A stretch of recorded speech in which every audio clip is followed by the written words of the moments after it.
नमस्कार विद्यार्थी मित्रांनो, या व्हिडिओमध्ये आपण कोटा ऍडमिशन सध्या सुरू आहे त्या अनुषंगाने काही महत्त्वाची माहिती आणि त्यावरून ज्यावेळी 27 जूनला प्रत्यक्ष मोठ्या प्रमाणामध्ये ऍडमिशन प्रोसेस चालू होईल त्यावेळी काही परिस्थिती निर्माण होऊ शकेल या अनुषंगाने थोडी चर्चा आपण यामध्ये करणार आहोत।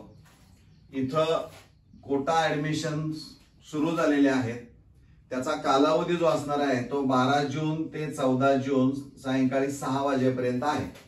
लक्षात घ्या, एकूण नंबर ऑफ स्टुडंट्स रजिस्टर्ड जे असणारे आहेत ते 12,71,295 इतके आहेत। आणि कोटा इंटेक जो असणार आहे, कोटा इंटेक म्हणजे इन हाऊस असेल, मायनॉरिटी असेल, मॅनेजमेंट असेल, हा जो काय असणार आहे तो 2,25,514 इतका आहे।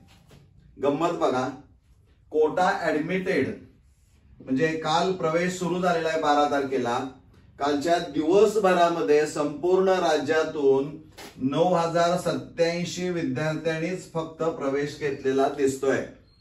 जर का आपण FYJCadmissions.in या अधिकृत संकेतस्थळावर गेला तर तुम्हाला ही सगळी माहिती मिळेल। आता हे सांगण्याचं कारण काय आहे तर कोटा अंतर्गत प्रवेश जो असणार आहे यांचा इंटेक जो असणार आहे तो 2,25,514 आहे, पण याची actual number of student registered under quota हे मात्र संख्या कुठे दिसत नाही, फक्त ही संख्या दिसते। पण साधारणतः आपण असं गृहीत धरूया की 2 लाख तर किमान विद्यार्थी प्रवेश साधारणतः घेत असणारे आहेत। पैकी एका दिवसामध्ये फक्त 9,087 एवढ्याच विद्यार्थ्यांनी प्रवेश आपला घेतलेला आहे। गंमत काय आहे तर एका दिवसामध्ये एवढे विद्यार्थी झालेले आहेत। आज 13 तारीख आहे, उद्या 14 तारीख आहे, 2 दिवसामध्ये म्हणजे सायंकाळी 6 वाजेपर्यंतच फक्त प्रवेश प्रक्रिया असणारी आहे।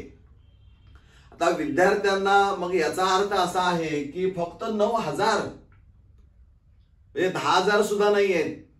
म्हणजे याचा अर्थ काय असणार आहे तर एक तर या विद्यार्थ्यांना ही जी प्रोसिजर चालू आहे, प्रक्रिया 11वी ऑनलाईन प्रवेश प्रक्रिया, याबद्दल खरंच माहिती आहे का? कारण मुलं कमेंट मध्ये कमेंट करतायत की आम्ही लॉग इन मध्ये जातोय, अर्ज केलेला आहे अप्लाय फॉर कोटा मधून, पण आम्हाला उच्च माध्यमिक विद्यालय दिसत नाही किंवा अनेक अडचणी आहेत। एका तर कमेंट मध्ये एक अशी कमेंट केलेली आहे की 3 वेगळ्या महाविद्यालयामधून एका विद्यार्थ्याला फोन आलेला आहे। खरं म्हणजे तिथं त्यांनी कमेंट मध्ये दिलंय। आता हे असं जर असेल तर नेमकं काय आहे याबद्दल शंका उपस्थित होऊ शकते। लक्षात घ्या, प्रश्नचिन्ह निर्माण होऊ शकतो।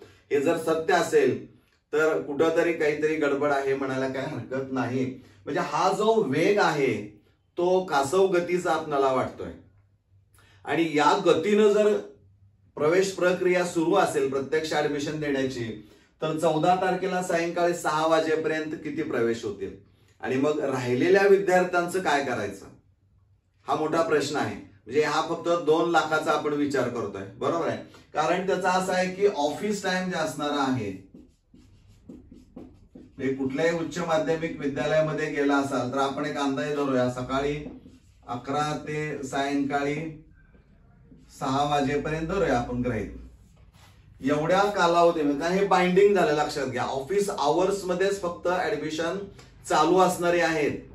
असं नाही की रजिस्ट्रेशनच्या वेळेस 24 आवर्स वेबसाईट वॉज ओपन, पण इथं ठराविक कालावधी आहे। प्रवेश घेण्यासाठी तुम्हाला साधारणपणे म्हणतोय 11 ते 6 याच वेळेमध्ये विद्यालय ज्यावेळी उच्च माध्यमिक विद्यालय ज्यावेळी ओपन होतील, त्यांचं ऑफिस ज्यावेळी चालू होईल तिथूनच ही प्रोसेस सुरू झालेली असणारी आहे। म्हणजे टाइम मर्यादा आहे, लिमिट आहे आणि या कालावधीमध्ये याचा विचार सुद्धा शासन दरबारी होणं गरजेचं आहे।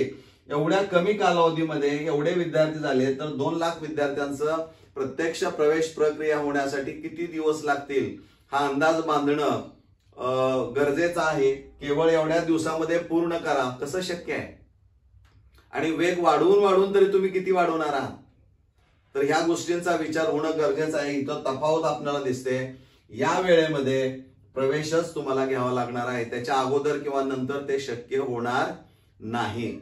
आता हे या बाबतीमध्ये कासव गतीनं चाललंय, पण उद्या आपण असं गृहीत धरूया की 12,71,295 मधून हे 2 लाख जर गेले तर 10 लाख तर विद्यार्थी राहिले ना.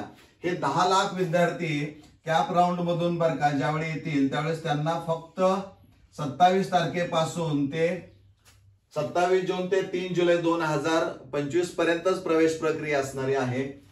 यामध्ये साधारणपणे डेज येणार आहे ते 7 डेज मिळतात. यामध्ये काही विद्यार्थी ऍडमिट होतील, पुन्हा टप्पे असतील 2, 3, 4 वगैरे, परंतु ते पुढं लांबच जाते ना. इथं आपण असं गृहीत धरूया की 9 त्रिक 27,000च पोर झाले किंवा 30, 35, 40,000 एवढेच. म्हणजे हा जो वेग आहे तो वेग वाढवण्यासाठी काही प्रयत्न शासन दरबारी किंवा एज्युकेशन डिपार्टमेंटला होणं गरजेचं आहे. टप्पे जरी असले तरी हे विद्यार्थी राहिलेले पुन्हा त्यांच्यासमोर मोठा प्रश्न असतो की पुढे काय होणार. दिवस तर वाढत आहेत, तर इथं देखील तीच अडचण येणार आहे. 7 दिवसामध्ये किती विद्यार्थी प्रवेश घेतील, कालावधी तर तोच असणार आहे. एवढ्याच कालावधीमध्ये ऑफिस आवर्स मध्येच त्यांना प्रवेश घ्यायचा आहे. त्यामुळं इथं देखील प्रवेश चा वेग वाढवणं गरजेचं असणार आहे. त्यासाठीच नियोजन मात्र होणं अपेक्षित आहे. तुम्ही टप्पे किती वाढवले तर ते पुढं जाणार आहे. म्हणजे ऑगस्ट नंतर काय सुरू करणार का, तर असं होऊ नये यासाठी एक अंदाज आहे किंवा पालक म्हणून विद्यार्थी म्हणून या दृष्टीनं पण पाहणं गरजेचं आहे. केवळ माझं ऍडमिशन झालं पण तुमचं ऍडमिशन झालं तर 11वीचे वर्ग सुरू व्हायला वेळच लागणार आहे. तुम्हाला काही असं नाही प्रवेश झाला की लगेच तास सुरू, असं ते होणार नाही. 50%, 60%, 70% ज्यावेळी प्रवेश पूर्ण होतील त्या उच्च माध्यमिक विद्यालयाचे त्याच वेळी वर्ग सुरू होतील, अन्यथा ते होणार नाहीत. हे सगळ्यांना माहित असायला पाहिजे. त्यामुळं ही एक गोष्ट मला जाणवली की ही 11वी ऑनलाईन प्रवेश प्रक्रिया जी आहे ती कासव गतीनं चालणारी आहे. याचा वेग वाढवणं आणि लवकरात लवकर 11वीचे वर्ग सुरू करणं हे खूप गरजेचं आहे. मला वाटतंय मला काय म्हणायचं आहे हे तुम्हाला समजलेलं असणार आहे. आपण याबद्दल काही कमेंट करत असाल तर ते निश्चित कमेंट बॉक्समध्ये कमेंट करा. धन्यवाद.